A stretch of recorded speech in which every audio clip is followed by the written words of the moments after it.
Hello, everybody, and welcome to a new episode of this What If series. Today we are covering What If Lori and Martinez Survived Part 3. Before we start off this, though, I do want to give a recap of the characters that are currently still alive, because a lot of characters that should be dead are alive. So, let's begin. The characters that are alive include Rick, Lori, Carl, Baby Judith, Dale, Andrea, Ben and Billy, Glenn, Maggie, Sophia, Billy, Herschel's son, Alice, Michonne, Abraham, Rosita, Eugene, and Martinez, but he is currently at Woodbury and not with the group right now, so he's not going to be seen for a little bit.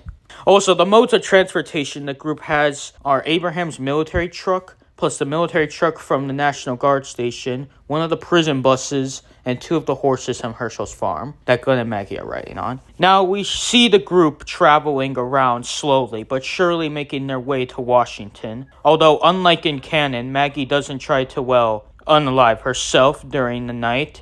As due to at least her brother being alive, she isn't as depressed, and so she confronts Glenn about how she's feeling sooner, so they get to the gas station with only minor problems. This is where Rick is going to leave the directions for Martinez for when him and his group, if they do follow, fine, they can see where they're going. But while they're doing this, Rick does want to go back to his hometown, which Abraham asks what does he mean?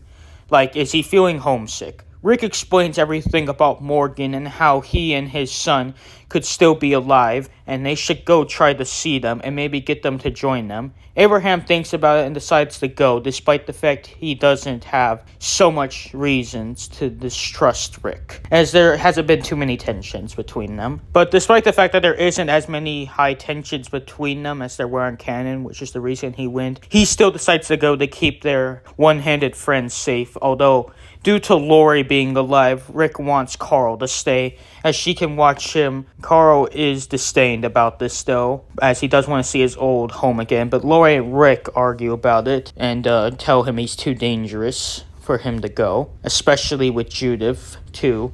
So Lori needs to keep an eye on them. Lori agrees, and so the only ones going are Abraham, Rick, and they take the military truck, as it's the only vehicle they have that can be spared, so they head out. Although several hours into the drive, they decide to stop for the night, but when Rick is looking back, he sees Carl hiding underneath some of the supplies. Rick is pissed, but knows it's too late to go back, so they decide to take him the rest of the way in the morning. After this, the timeline mostly stays the same, with the three robbers coming, which were the claimers in the show, attacking Rick, but Rick bites the leader's neck, and then Abraham and him kill the other two. Although after this, some things change, as when Rick and Abraham start telling each other stories, Rick doesn't have as much, due to him not killing Martinez and Lori not being dead, so he doesn't have quite as of a drastic story. Although Abraham still tells him about all the things that happened with him.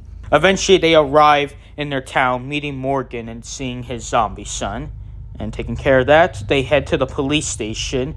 After getting everything, they go on the road again and encounter the herd. But due to them being in a military truck and not an average car, they are able to actually drive right over the herd, taking out quite a few of them and making it back to the gas station a lot quicker in canon, although the herd is still following them. Eventually, they make it back to the others, find the farm that they stayed at, and just like in canon, that all goes the same with Dale and all of them wanting to stay, but they still have to go due to the herd following. Like normally, with them finding the van and Ben still killing Billy, or his brother, not the other Billy, not Maggie's brother.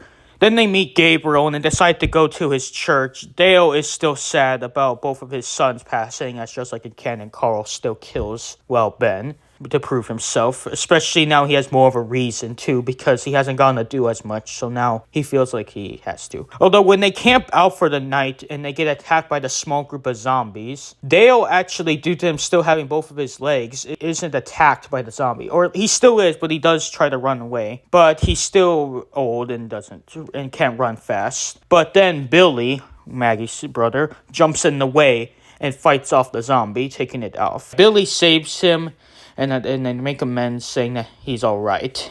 Billy, he avoided getting bitten by the zombie. After they recover this without them knowing they're being followed, as they make it to the church, which they get there faster in canon, and they set up shop to stay there. Andrea notices that someone is watching them, though, but no one fully believes her. Later that night, Billy gets up. Alice wakes up asking where he's going. He tells her he's just going to take a leak. He walks out and hears a branch break. Thinking it's Alice, he starts saying that she should go back to bed and that he's going to be okay. But before he could say anything else, he gets hit in the head, and then the two assailants drag him away. Later, Alice wakes up searching where Billy is.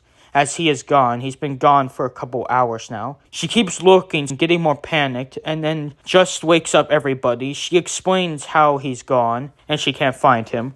Rick asks what did she last see him. She says last night. Rick begins organizing a search team. Abraham soon after starts complaining about how they're wasting time looking for a boy that barely does anything for them.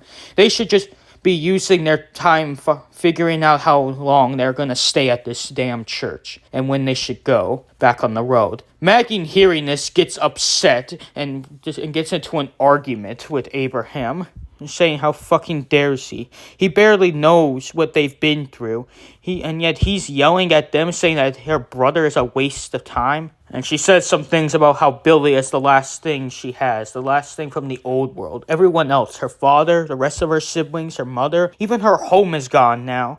She has nothing left. He's the only thing she has from that world now. And if it wasn't for him, then she doesn't know where she would be. But Abraham argues back with some Abraham quotes, pretty much. Calling her a stupid bitch, saying some things about how he doesn't do anything for them, so why should he care? The needs of the many outweigh the needs of the weak few, right? She tells him to fuck off, and she goes off on her own. Glenn tries to go after her, and he does. Abraham is surprised after what just happened. Rosita asks what's got into him, as she's never seen him this surprised. He just says he's never seen a woman yell at him like that, or really anyone in a while. He's just not used to it. Later, we see the group looking around for a bit, but then we get a scene with Maggie and Alice. They have a conversation where Alice talks about how surprising she was back there, setting up to Abraham. Maggie just says she was just saying what was on her mind. She just couldn't let that asshole shit talk her brother. She then talks about how she couldn't imagine losing him.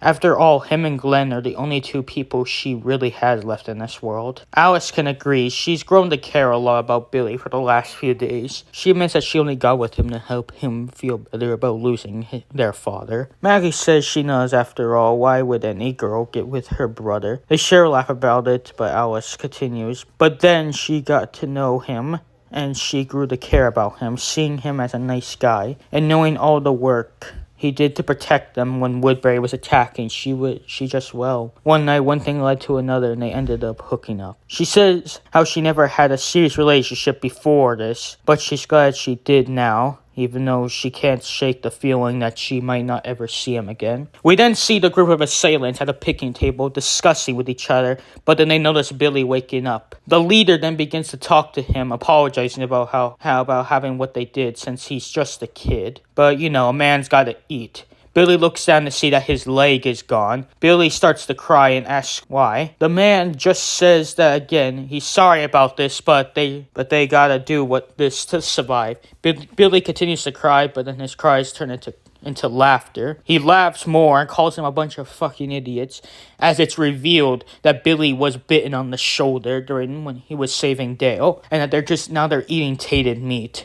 He laughs more at them as they begin to puke up this stuff, and the leader punches him. They decide, though, to use him as a scare tactic, so bring him back into the church and leave him there. After everyone comes back from searching, Abraham starts saying what's on his mind. The kid is dead, probably got attacked by a walker when he went out to go pee. And then he came back to life, wandered around, and went away. Alice and Maggie aren't too happy with this, but Alice deep down thinks this might be what happened. And Rick agrees with Abraham since there's no sign of him. Before the group can argue more, we hear a yell from Glenn. Everyone goes outside to see Billy laying there, missing his foot and all. Rick senses something is not right and yells for everyone to get back inside with him. Glenn gets shot and everyone starts panicking. Abraham points out how they're just scaring them, and how they shouldn't be fearing for these people, as if they wanted to kill them all, they would have. Rick then says, well, these people are going to feel really stupid when they find out that they're fucking with the wrong people. Once they tend to everyone, Billy wakes up in a bed with Alice next to him. He asks how he got there. She tells him everything, but then she starts to hang her head down. Billy asks what's wrong. She asks how long he has been bitten. Billy tells her about what happened and how when the walker pounced on him, it got him on the shoulder before he took it out. And he hid it because he didn't want Alice to see him turn. He remembers when he saw his brother Sean turn and how bad it was. He didn't want her to see that, but I guess now he doesn't have a choice. Before Alice can respond, Rick comes in and asks where they are. He tells him about the neighborhood and Rick tells him that they're going to get justice for what he did and that they'll be back. Then Rick and the group go after the hunters and kill them, just like in canon, more viciously as Billy was a kid. And now Rick has seen firsthand that these people are monsters to do this to a kid. Later that night, though, when they come back afterwards, Maggie, Glenn, and Alice are there with Billy for his last moments. And it doesn't take long before he's gone. Alice grabs her gun and shoots him. In the morning, they cremate his body, and Alice cries there the whole time. Carl still tells Rick about him killing Ben, but that's not where the volume ends. It ends with Alice telling the whole group she's pregnant with Billy's kid. And that's where part 3 ends. I know Lori doesn't do much, but trust me, she's going to do a lot more in the next part. We will continue this story in part 4, where we go over the events of volume 12 and 13. Until then, stay living.